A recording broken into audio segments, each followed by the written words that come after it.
O governo tem mais de 15% da dívida vencendo no início de 2021 e um problema de demanda. A volatilidade no mercado de juros levou o Tesouro e o Banco Central a atuarem juntos na semana passada. Tudo isso acontece em um momento de grande expectativa com mais estímulos globalmente. A presidente da Câmara dos Representantes nos Estados Unidos, a democrata Nancy Pelosi, deu declarações hoje que animaram os mercados sobre esse novo pacote nos Estados Unidos. Para comentar esses e outros assuntos, eu recebo Reinaldo Legrazi, sócio da Panambi Capital e ex-diretor do Banco Central. Eu sou Carla Spotorno, jornalista do Broadcast. Hoje é 20 de outubro de 2020 e começa agora o programa Cabeça de Gestor. Reinaldo, qual a visão que a gestora tem globalmente hoje, especialmente com essa expectativa e essa perspectiva parece um pouquinho mais próxima de haver novos estímulos fiscais? Bom dia, Carla. Obrigado pelo convite, pela oportunidade de estar aqui. Assim, a maneira como nós enxergamos o que aconteceu é que o mundo inteiro fez gasto público no enfrentamento da pandemia. E a atividade global está voltando, a atividade está voltando com força, robusta a recuperação.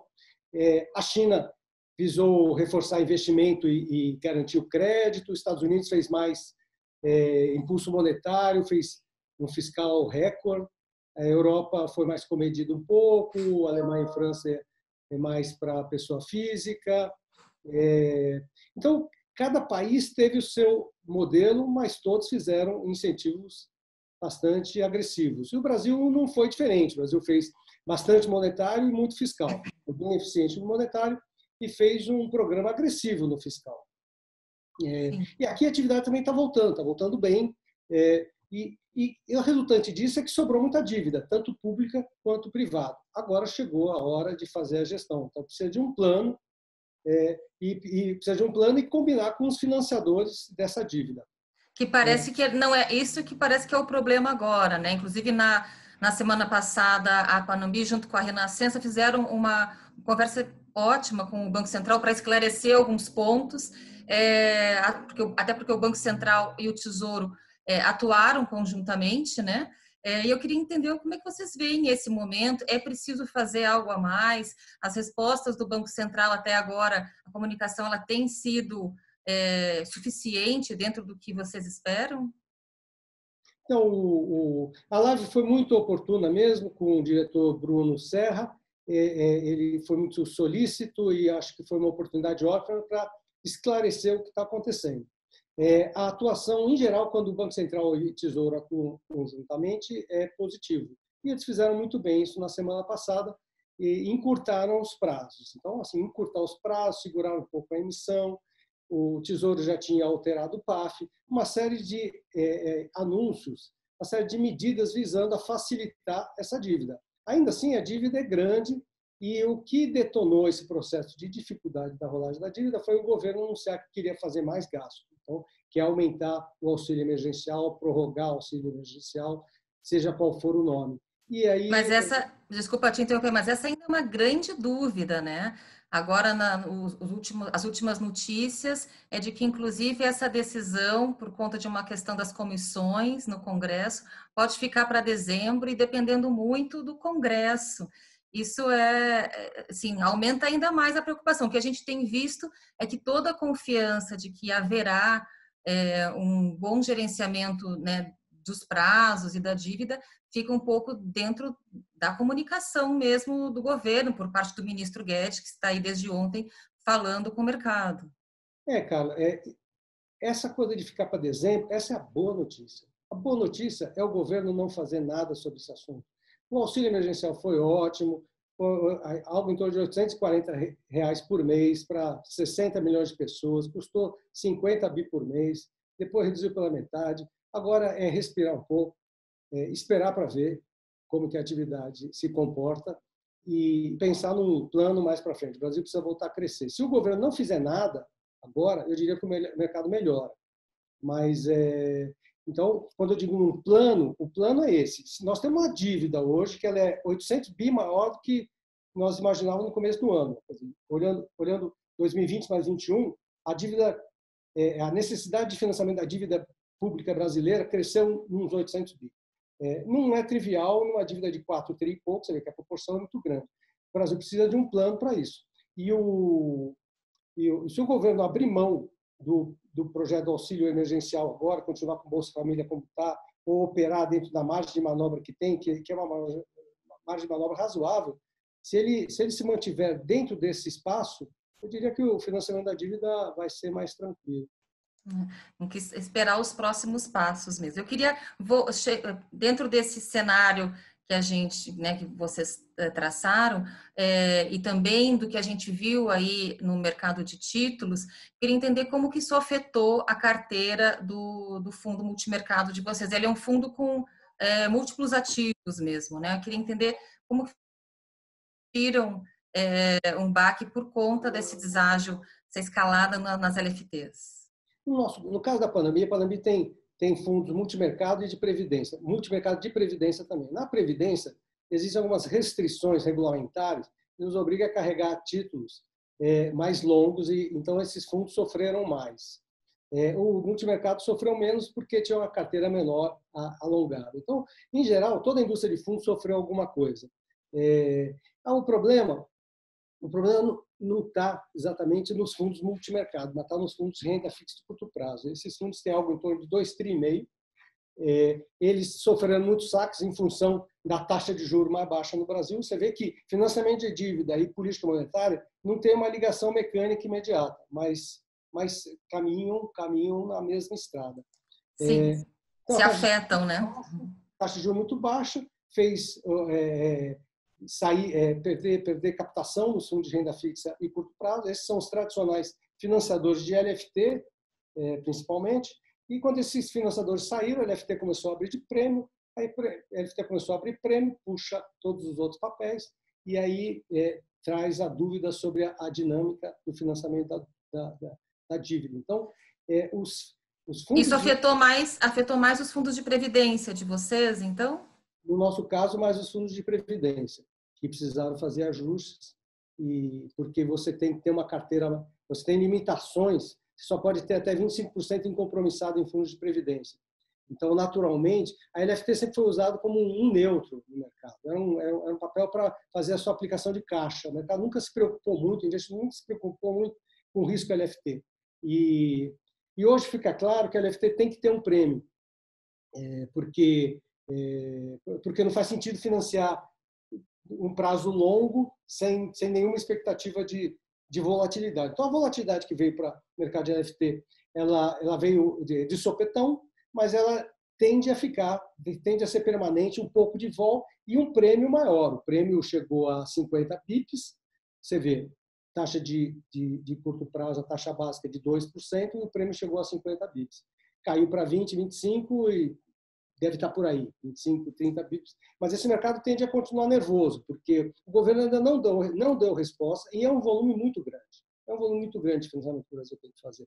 Aí já usou parte da conta única, a conta única foi abastecida por recurso do Banco Central. Hoje saiu a notícia também de que o BNDES e o BC podem ser usados para financiar a dívida. Provavelmente o mecanismo seria parecido, o BC conta única, abastecer a conta única, o BNDES outras formas. Nada disso é bom. O Brasil precisa ter um plano de segurar gasto e financiar dívida. Se não tiver, o mercado vai continuar um pouco tenso. Sim. Eu queria que você contasse um pouquinho da gestora. Ela vai completar um ano em dezembro, né?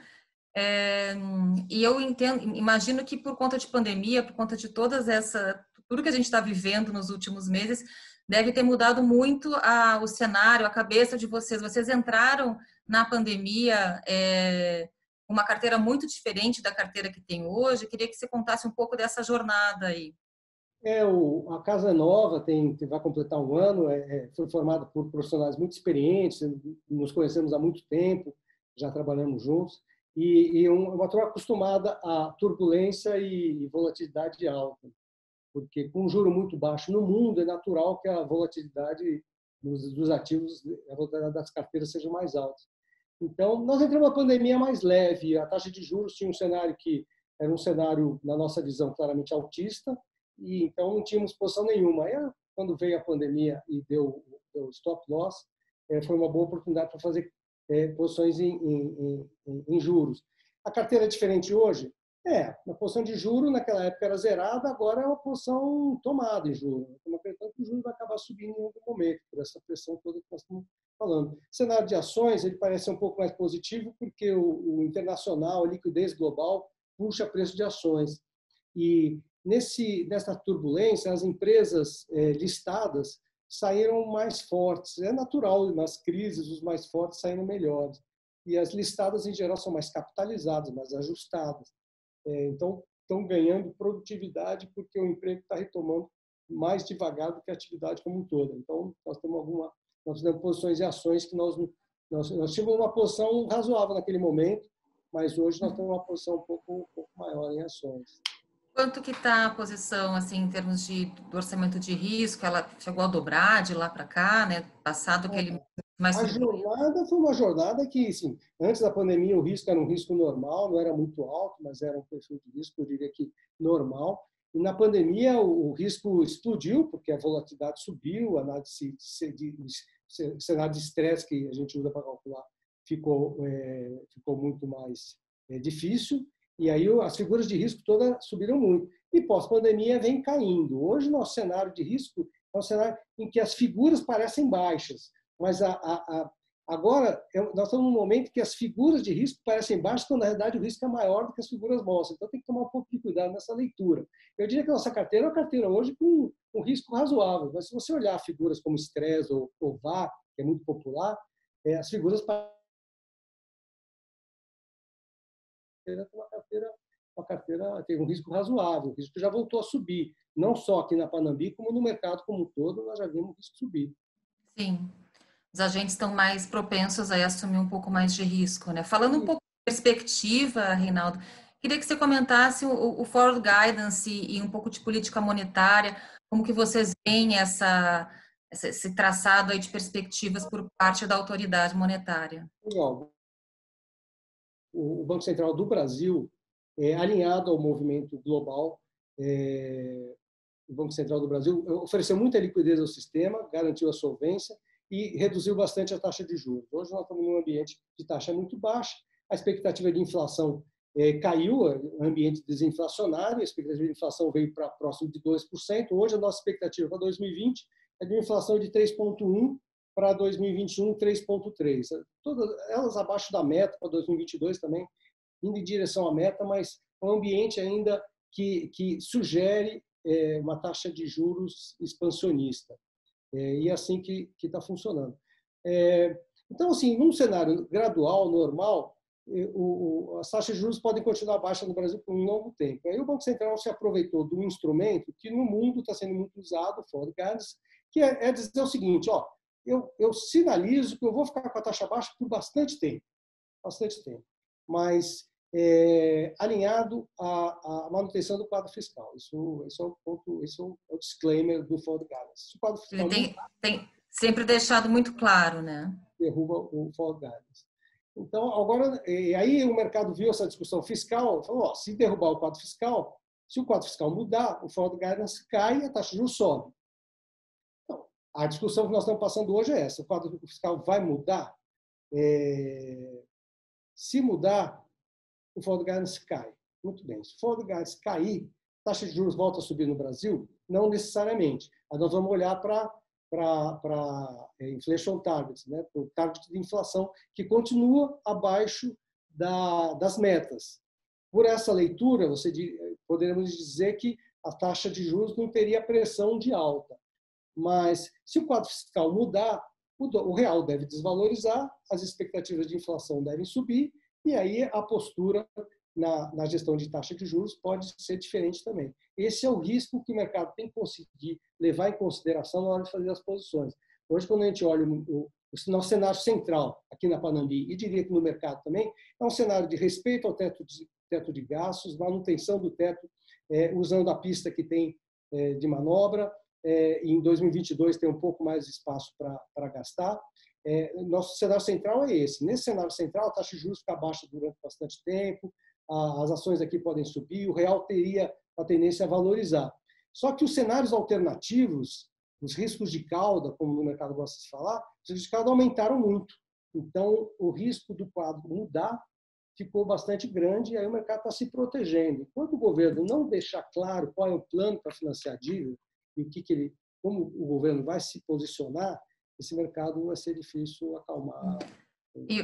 E os cenários alternativos, inclusive os de vocês, vão continuar sendo os mais prováveis, ainda que sejam os alternativos. Reinaldo, eu queria, para finalizar, te ouvir. Você trabalhou em grandes instituições financeiras, em grandes gestoras, trabalhou no Banco Central, agora está na gestora da qual é sócio, com vários colegas aí, parceiros de mercado de muitos anos.